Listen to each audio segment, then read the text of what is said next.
안녕하십니까. 벽운사의 지산입니다. 오늘의 목적별 기도 10번째 이야기는 보석같이 소중한 기도법, 기도의 완결판이라고 얘기할 수 있는 구고군한 기도법에 대해서 말씀드리려고 하니 정말 여러분들은 꼭 끝까지 잘 들어주시기를 바랍니다. 이 기도는 도심포교 27년간 해오며 가장 아끼는 기도로 절박하고 애타는 상황에 당면한 분들이 기도를 통해 가피를 얻고자 하는 분들께 경제적인 부담 없고 결과도 좋은 가성비 최고의 숨겨둔 기도법을 공개하오니 꼭 따라해 주시길 바랍니다. 우선 본론에 앞서 화면에 붉은색의 글씨로 구독이라는 글씨가 있으면 그 글씨를 눌러주시고 엄지척의 모양은 좋다는 응원 표시오니 함께 눌러주시면 저는 스님이며 또 여러분의 친정아버지와 같은 마음으로 좋은 정보와 고민 해결에 앞장서겠습니다. 불교에서 가장 많은 경배의 대상은 관세음보살입니다. 관음불공을 하다 보면 나무, 보문시연, 원력공심, 대자대비, 구고군한 관세음보살 하고 관세음보살의 명호를 부릅니다. 이 부분의 핵심은 역시 구고군안입니다. 고통과 어리석음에 처해 있는 중생은 누구라도 다 구원하겠다는 관세음보살의 서원이 함축되어 있는 것입니다. 전 세계적으로 불교가 닿는 나라에서는 가장 많은 영엄 설화를 수십만 건이 넘는 것도 전부 관세음보살님의 원력입니다. 인도, 티벳, 중국, 베트남, 일본, 대만 등 불교가 있는 곳에는 관세음보살이 있습니다. 화엄경기법계품 속에 선제동자가 53선지식을 칭견할 때도 28번째로 보타나카산에서 관세음보살을 칭견하고 대비심을 배웠습니다. 치장보살을 찬탄하는 치장경에서도 관세음보살이 어떤 분이라고 부처님이 찬탄하기도 합니다. 저는 개인적으로 수많은 관음설화 중에서 가장 관세음보살의 대자비심이 잘 표현되어 있는 것은 바로 이 이야기라고 생각합니다. 여러분들도 잘 아시겠지만 신라 때 보계라는 가난한 여인이 장춘이라는 외아들과 둘이 살았습니다. 장성해진 아들은 바다로 장사길에 올랐는데 그만 배가 폭풍 위에 파손되어서 배에 탄 사람들은 모두 죽었다는 것입니다. 그러나 보계 여인은 아들 장춘을 기다리며 민장사라는 절에서 관세음보살께 매달린 것입니다. 우리 아들의 무사기한을 울면서 비는 어머니의 절절한 기도가 7일째 계속되는 날, 관세음보살 앞에서 엎드려 기도하는 모종 앞에 갑자기 어머니, 아들 장춘이가 돌아왔어요 하는 말이 들리는 것입니다. 그 소리를 헛소리인 줄 알고 눈을 크게 떠보니 실제로 눈앞에 아들 장춘이가 돌아온 것입니다. 이 신기한 상황에 말문이 막혔던 어머니의 기쁨은 이루 말할 수가 없었습니다. 그래, 그동안 무엇을 하다 이제 왔느냐? 넌 어미가 여기 있는지 어떻게 알고 왔느냐? 아들 장춘이 말하기를 장사배가 바다 한가운데서 풍랑을 만나 좌초돼 모두가 죽었는데 저는 배 판자 하나에 의지하여 정신을 잃고 있었는데 중국 오나라의 바닷가 마을에 닿게 되어 구조된 사람의 모습으로 있게 되었습니다. 그러나 홀로 있는 어머니 생각에 한탄만 가득한데 어느 날 들판에서 일을 하고 있는데 뒤에서 여보게 젊은이 하며 자신을 부르는 사람이 있어 돌아보았더니 어떤 스님이 있는 것입니다. 스님이 말씀하시기를 낯선 땅에서 고생이 많네. 고향에 가고 싶지 않은가? 왜 안 가고 싶겠습니까? 지금이라도 당장 가고 싶습니다. 그래, 그럼 지금 나와 함께 떠나세. 하며 앞장을 서서 걷기 시작하는 것이었습니다. 무작정 그 스님을 따라가다 앞을 보니 큰 개울이 나타난 것입니다. 스님이 장춘을 한 팔로 꼭 끼고 훌쩍 높이 뛰는데 그만 정신을 잃은 것입니다. 깨어나서 보니 누가 애절하게 우는 소리가 들리는데 바로 어머니의 목소리인 것입니다. 주변을 돌아보니 민장사 법당한 것입니다. 바로 그 스님이 민장사 관세음보살인 것입니다.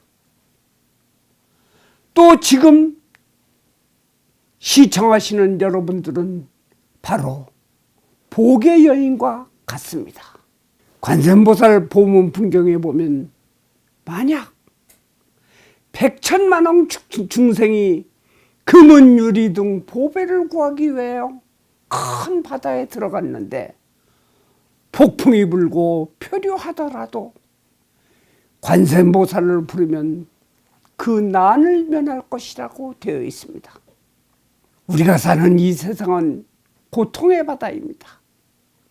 그 이름이 금, 은, 유리, 만호이지 중생은 이 바다 속에서 각자가 자신이 필요에 의해 바다에 뛰어들었다가 갖가지 난을 만나더라도 관세음보살을 부르면 면할 것이라고 했습니다. 자, 여러분, 기도는 누구나 필요한 것입니다. 인생이란 끝없이 생기는 어려움의 반복인 것입니다. 어느 누구도 기도할 만한 사연과 바람이 없는 사람은 없습니다. 기도 제목에서 알 수 있듯이 오늘 알려드리는 기도법은 관음기도입니다. 소승은 27년간 어려움에 당도하고 애타는 바람과 소원 속에 있는 여러분을 위해 어떻게 하면 그들에게 기도가 피를 만들어줄까에 대해서 참으로 많이 고심을 해왔습니다. 원효대사 말씀 중에 비를 피할 때는 작은 우산 하나면 충분하다. 따로 큰 것을 구할 필요가 없다고 했습니다. 우리 범부 중생은 자신의 손톱 밑에 가시가 더 아프고 더 중요하게 생각합니다. 그런데 절에 가서 스님들의 축언을 듣다 보면 남북통일부터 시작해서 만사형통까지 무려 3, 40가지의 상황을 나열하고 각각 등 보채로 마감합니다. 물론 다 중요하지만 정말 자신이 처해져 있는 축원이 그리운 것입니다. 그리고 이루어질 수밖에 없는 기도법을 만들기 위해 국리 끝에 이 구고군한 기도를 행하게 되었습니다. 정말 참으로 많은 성원 속에서 잘했다는 자부심을 얻었습니다. 이 기도의 큰 힘을 벽운사의 신도들과 공유하다. 요즘같이 어려운 이때에 좋은 것은 나누어야 하기에 이 기도법을 공개하게 되었습니다. 여러분들도 많이 동참하시길 바랍니다. 기도란 5가지의 조화를 이루어야 흡족하게 됩니다. 그 첫째는 확실하고 아주 건전한 소원이어야 됩니다. 내가 갖는 소원이 남에게 해가 되지 않는 순수한 소원이 있어야 합니다. 둘째는 간절한 기도 자세입니다. 민장사에서 복의 여인과 같은 간절함이 필요한 것입니다. 셋째는 내가 하는 이 기도 결과에 대한 믿음이 있어야 합니다. 기도를 하면서 될 것인지 안 될 것인지 이런 의혹이 있거나 확신이 없으면 안 됩니다. 넷째는 불보살님, 신중, 스님, 권석들의 응원이 있어야 됩니다. 이 기도에 대해서 주변에서 모두 함께 응원을 해줘야 되는 것입니다. 5번째는 회양이 좋아야 마지막 열매를 맺게 됐습니다. 어떤 회양이냐? 욕심 없는 회양심이 필요로 합니다. 그러면 지금부터 이 기도에 대한 세부적인 설명을 하겠습니다. 이 구고군한 기도의 관음 기도를 시작할 때 우선적으로 백사위 신중님을 초청합니다. 불교에선 크고 작은 행사 때 반드시 신중작법을 통해 신중님들, 즉 신의 무리를 불러 모든 법회가 원만히 이루어지도록 합니다. 신중은 불법성뿐 아니라 그곳에 모인 신도들과 발언자 및 모든 관계자들을 보호하는 역할을 합니다. 신중님들은 원래 화엄 사상의 바탕을 둔 불법을 수호하는 무리이며 39위가 원형인 것입니다. 대부분 39위는 인도의 토속신으로 구성되어 있으나 그 이후 불교가 우리나라로 들어서면서 104위로 구성이 늘어납니다. 또한 상단, 중단, 하단으로 나누어집니다. 상단은 예적금강이라 하여 원망신통 부처님의 화신이라고 합니다. 예적금강을 포함하여 8대 금강과 4대 보살, 10대 명왕으로 구성되어 재앙소멸과 소원성취, 작복, 깨달음의 지혜를 갖추게 하고 10가지의 방향의 주관신인 것입니다. 중단은 38위로 여러분들도 익히 잘 알고 있는 하늘천왕인 재석신과 동진보살, 용왕, 북두칠성 등이며 다음은 하단은 43위로 산왕대신, 토지신, 성주신, 복덕신, 조왕신, 측신, 또 전염병을 관장한다는 두창, 고찰신 등으로 되어 있으므로 실은 우리가 필요한 토속적으로 내려오는 모든 신장들인 것입니다. 우리가 불보살님께 매달리는 기도를 아무리 잘해도 이 소원은 하나가 해결되면 또 다른 곳에서 어려움이 생깁니다. 마치 풍선 효과와 같습니다. 그렇다고 염치도 없이 매일 소원과 바람을 모두 불보살님께 떼쓰기도 민망합니다. 쉽게 이야기한다면 내가 정말 불편한 상황이라면 그 상황을 모두 대통령에게 청원하기 힘들듯이 이때는 구청이나 주민센터 담당 직원이 월등 빠르게 처리해 줄 수 있는 것입니다. 바로 그런 분들이 부처님을 호위하는 신중입니다. 이들에게 도와달라는 것이 오히려 월등 빠릅니다. 그래서 이 기도에는 반드시 백사위 신중초빙 의식을 합니다. 두 번째는 혼신을 다하는 관음기도가 본기도입니다.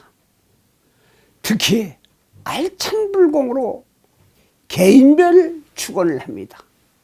이는 각각 등 보채가 아니라 기도하는 사람마다 다 다른 당면한 문제점을 구체적으로 핀셋 축원을 하는 것입니다. 세 번째는 나의 기도 공덕을 어려운 이웃에게 회양합니다. 지장경에서는 기도하고 선근을 닦은 공덕을 법계에 회양하지 않고 자신과 권속을 위한 회양은 만 가지의 복 중에 하나만 얻는 꼴이라고 했습니다. 해서 이 기도가 끝날 때까지 각자의 형편과 정성에 따라 백미를 올려놓습니다. 그리고 기도가 끝나는 회양 때는 독거노인이나 소년소녀 가장 등 또 취약계층에 나눔 행사를 합니다.